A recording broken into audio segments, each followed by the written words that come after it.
তো hello guys, এই যে আমরা একটা দরজা বানিশ করে বানিয়েছি। তো এই যে আমাকে ওই যে হেড মিস্ত্রি বানিশ করে বানিয়েছে, চার্জ লাগা বানিয়েছে। মানে মক্কেলে ভালো রকম কাম করে বানিয়েছে। দরজার 30 মাইরে রেডি করলাম, চার্জ মারা হইতেছে এখন। এটার পরে আরো কাম আছে, পুডিং সুডিং দিয়া মেলা কাম আছে, খালি 30 মারা কামই। পুডিং দিয়ে নাকবো, 30 মারুন নাকবো, সিলার মারুন নাকবো, গ্লোস মারুন নাকবো, তারপরে সেইটার ফাইনাল রেজাল্ট আইব।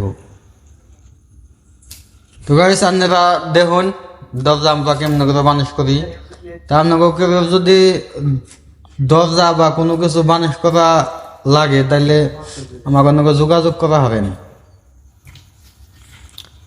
খুব সুন্দর করে মানে খুব সুন্দর করে বানিশ করে দিব। এই যে চাষ লাগাই বানিয়েছে, চার্জ এক কোট লাগানোর লগে লগে দরজার কালার আয় বসছে, পুরা শাইনিং আয় বসছে, পুরা শাইনিং আইছে দরজা। এটা মানে একবারে ন্যাচারাল বানিশ হবে, অরিজিনাল বানিশ, ন্যাচারাল বানিশ হবে। এটা একবারে অরিজিনাল পিও বানিশ গুলা কয়, পিও বানিশ।